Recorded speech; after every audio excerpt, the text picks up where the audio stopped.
बिस्मिल्लाहिर्रहमानिर्रहीम। अस्सलामुअलैकुम नाजरीन, आज की वीडियो में कायनात के सबसे बड़े बदबख्त काफिर के बारे में आपको बताएंगे, यानी फ़िरौन के बारे में। फ़िरौन कौन था और किसकी औलाद में से था, और फ़िरौन को फ़िरौन क्यों कहा जाता है, और फ़िरौन मिस्र का बादशाह बनने से पहले कौन सा काम किया करता था।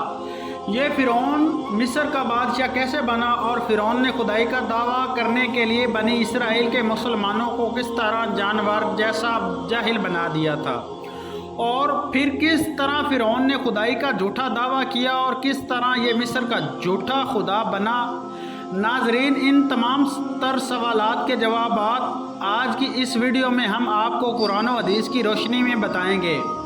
नाजरीन, वो फ़िरौन जिसका जिक्र कुरान पाक में मिलता है, जो हज़रत मूसा अलैहिस्सलाम के दौर में पाया जाने वाला फ़िरौन था।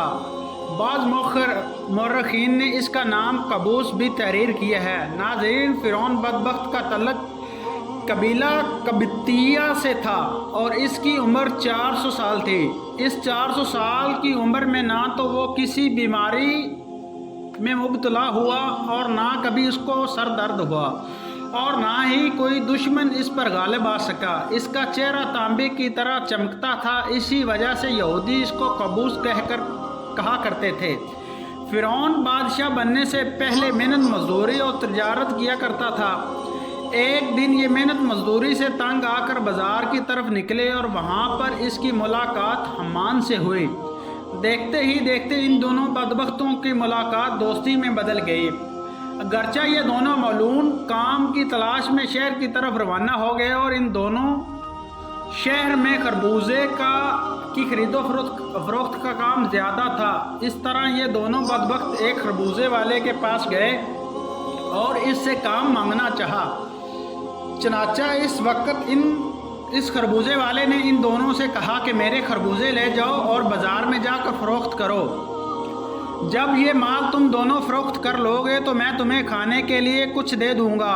इस वक्त खरबूजे वाले की ये बात सुनकर फ़िरौन ने हम्मान से कहा, तुम यहीं ठहरो और मैं ये खरबूजे लेकर जाता हूँ और बाज़ार में फ़रोख्त कर आता हूँ। चनाचा ऐसा ही किया गया। फ़िरौन वो खरबूजे लेकर शहरी की तरफ चला गया और वहाँ जाकर फ़िरौन ने दुकानदारों से खरबूजे खरीदने का कहा। तो इस वक्त दुकानदारों ने फ़िरौन से कहा कि हम तो सौदा उधार पर ख़रीदते हैं और फ़रोख्त करने के बाद इसकी रकम अदा करते हैं, और यहाँ का यही दस्तूर है।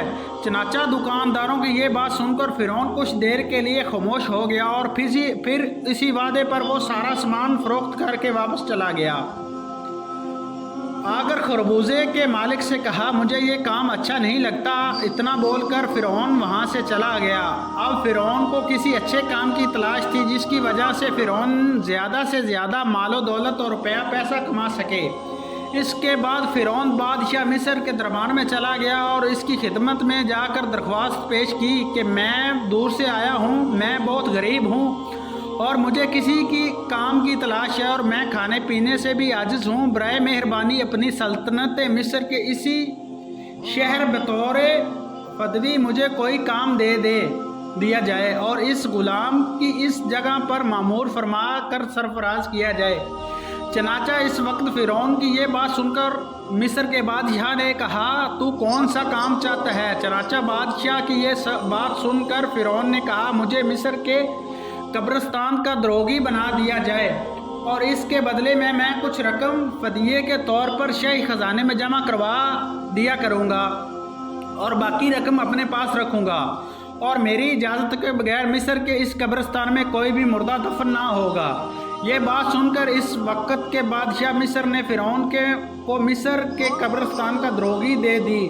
चनाचा इस तरह मिस्र के कब्रिस्तान का द्रोगी मिलते ही फ़िरौन बहुत खुश हुआ और खुशी खुशी जाकर कब्रिस्तान के दरवाजे पर बैठ गया और इंतज़ार करने लगा कि अब कौन आएगा जो अपने मुर्दे को कब्रिस्तान में दफन करेगा।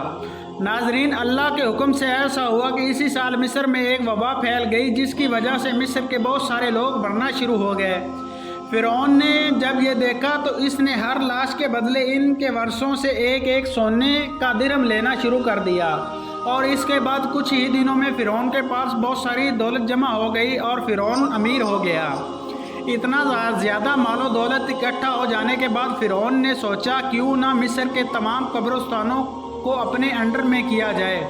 लिहाजा फ़िरौन ने ऐसा ही किया। फ़िरौन ने वक्त के बादशाह को बहुत सारे पैसे दे दिए और मिस्र के तमाम कब्रिस्तानों की दरोगी अपने ज़िम्मे ले ली। चनाचा इस तरह फ़िरौन कब्रिस्तान का दरोगी के ज़रिए बादशाह मिस्र के ख़जाने में बहुत सारा रुपया पैसा जमा करवाता और फ़िरौन इस अमल से बादशाह मिस्र बहुत खुश होता और बादशाह मिस्र फ़िरौन को प्यार और इज़्ज़त देने लगा। चनाचा उसी दौरान अल्लाह के हुक्म से ऐसा हुआ कि इस वक्त का मिस्र का वज़ीर मर गया और चूँकि फ़िरौन इस वक्त बादशाह मिस्र का बहुत ज़्यादा करीब बंदा बन चुका था, लिहाजा मिस्र के बादशाह ने फ़िरौन ही को मिस्र का वज़ीर मुकर्रर कर दिया। इक़्तिदार मिलते ही फ़िरौन इक़्तिदार के नशे में मस्त हो गया और इसने अपने बदबख्त दोस्त हम्मान को भी अपने पास बुलवाया।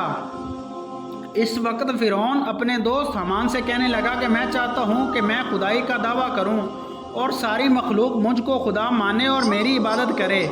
फ़िरौन की ये बात सुनकर हमान बहुत हैरान हो गया और हमान फ़िरौन से कहने लगा, अगर तो खुदाई का दावा करना चाहता है तो सबसे पहले बनी इसराइल की तमाम मखलूक को अपने हाथ में ले ले और इनके दिल में अपनी मोहब्बत पैदा कर। हमान की ये बात सुनकर फ़िरौन ने हमान से कहा, ऐसा करने के लिए आखिर क्या किया जाए और ये लोग किस तरह मुझे अपना खुदा तस्लीम करेंगे, क्योंकि इस वक्त तमाम लोग हज़रत यूसुफ़ अलैहिस्सलाम और हज़रत याकूब अलैहिस्सलाम के दीन पर थे और किस तरह वो लोग अपने दीन को छोड़कर फ़िरौन को अपना खुदा तस्लीम करते।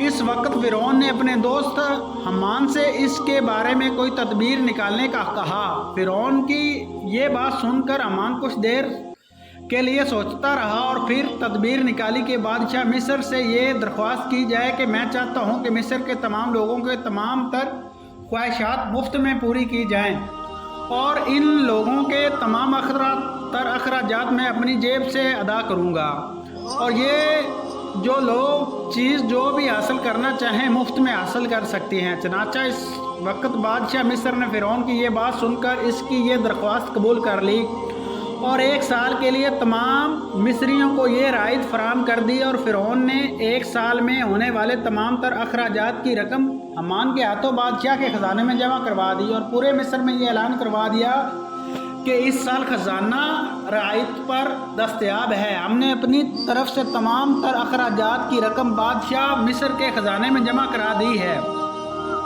और मज़ीद 2 साल के अखराजात की माफ़ी के लिए हमने दरबार आला में दरख्वास्त की है और वो भी कबूल हो गई है। चनाचा फ़िरौन की ये बात सुनकर मिस्र के तमाम लोग बहुत खुश हुए और मिस्र के तमाम लोगों ने फ़िरौन की तरक्की के लिए खूब दुआएं की।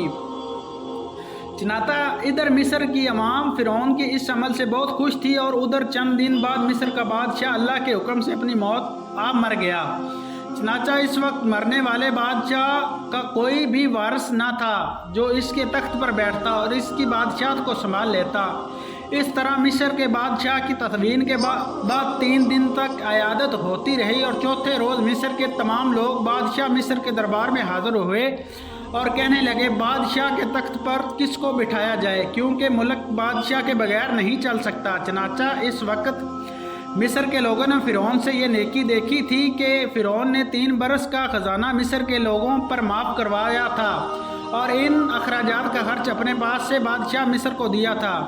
इसलिए मिस्र के तमाम लोगों ने फ़िरौन के इस अमल से बहुत ज़्यादा खुश थे और फ़िरौन की ये खैर ख्वाही देख कर मिस्र के लोगों ने बदबख्त फ़िरौन को बादशाह के तख्त पर बिठा दिया और इस तरह फ़िरौन बदबख्त मिस्र का बादशाह बन गया। इस वक्त लोगों ने ये ख्याल किया कि फ़िरौन बहुत अच्छा इंसान है और हमारी राया को बहुत अच्छा ख्याल रखेगा। इस तरह जब ये फ़िरौन मिस्र के वज़ीर से मिस्र का बादशाह बना तो इसने वक्त फ़िरौन ने अपने दोस्त हम्मान को मिस्र का वज़ीर मुकर्रर कर दिया। फ़िरौन मिस्र का बादशाह बनते ही अपने दोस्त हम्मान से कहने लगा, अब पूरे मिस्र में हमारी बादशाही है, हम जो चाहें वो कर सकते हैं। इस वक्त फ़िरौन ने हम्मान से कहा, अब कोई ऐसी तदबीर निकालो जिसकी वजह से मिस्र के तमाम लोग मुझे खुदा मानने लगें और मेरी इबादत करने लगें। इस वक्त हम्मान बदबख्त ने फ़िरौन को ये मशवरा दिया कि जितने भी उलमा दीन جو تدریس کا کام کر رہے ہیں وہ سب دین کے تدریس کو ختم کر دیں اور لوگوں کے درمیان اسلام کی تبلیغ کا سلسلہ بالکل ختم کر دیا جائے، تاکہ آہستہ آہستہ تمام لوگ اپنے دین سے دور ہو جائیں اور وہ اپنے دین سے بے خبر ہو جائیں اور آئندہ آنے والی نسل دین سے بے خبر اور جاہل پیدا ہو۔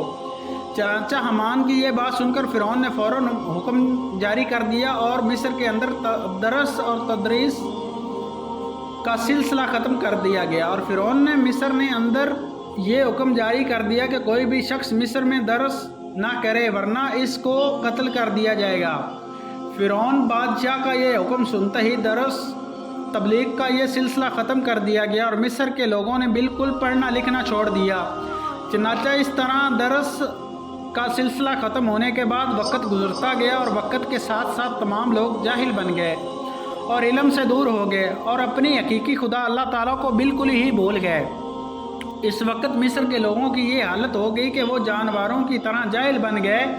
اس وقت فرعون نے تمام مصر کے لوگوں کو یہ حکم جاری کیا کہ مصر کے تمام لوگ اپنے اپنے گھروں میں بت بنا کر اس کو سجدہ کیا کریں اور اس کی پوجا کیا کریں۔ چنانچہ فرعون کے یہ حکم پاتے ہی ایک قوم جو اس وقت کثیر تعداد میں تھی، انہوں نے بتوں کی پوجا کرنا شروع کر دی اور آہستہ آہستہ یہ بت پرستی بڑھتی چلی گئی اور یہ سلسلہ 20 سال تک جاری رہا۔ اور پھر اس کے بعد فرعون نے مصر میں یہ اعلان کروایا اور اس اعلان میں یہ الفاظ لوگوں کے کانوں تک پہنچائے جس کا ذکر قرآن پاک میں یوں ملتا ہے، اور بس لوگوں کو جمع کیا اور لوگوں سے کہا میں ہوں رب تمہارے سب سے بڑا اور بلند۔ ناظرین، اس طرح لوگ کئی سال تک بتوں کی پوجا کرتے رہے۔ جب لوگ مشرک اور بت پرست بن گئے تو اس وقت فرعون نے یہ حکم جاری کیا کہ اپنے گھروں میں موجودہ تمام بتوں کو توڑ دیا جائے اور مجھے خدا مانا جائے اور میری پوجا کی جائے۔ چنانچہ فرعون کا یہ حکم ملتے ہی تمام لوگوں نے ایسا ہی کیا۔ تمام لوگوں نے بتوں کو توڑ دیا اور فرعون کو پوجا کرنا شروع کر دیا اور فرعون کو خدا ماننے لگے، لیکن قبیطی قوم کے علاوہ کوئی دوسرا فرعون کو خدا نہیں مانتا تھا۔ قبیطی قوم کے وہ واحد ایسی قوم تھی جو فرعون کو اپنا خدا مانتی تھی اور باقی تمام لوگوں اللہ تعالیٰ کی وحدانیت پر یقین رکھتے تھے اور اللہ تعالیٰ کو اپنا خدا مانتے تھے۔ اسی وجہ سے فرعون قبیطیوں پر بہت مہربان تھا اور بنی اسرائیل کے مسلمانوں پر طرح طرح کے ظلم ستم کیا کرتا تھا، کیونکہ بنی اسرائیل کی قوم حضرت یوسف علیہ السلام کے دین پر تھی، اسی وجہ سے تو فرعون ان پر ظلم کیا کرتا تھا۔ اللہ تعالیٰ سے دعا کرتے ہیں کہ اللہ ہمیں ہمیشہ اپنی عبادت کرنے کی توفیق عطا فرمائے اور ایمان کی حالت میں ہمارا خاتمہ فرمائے، یا رب العالمین۔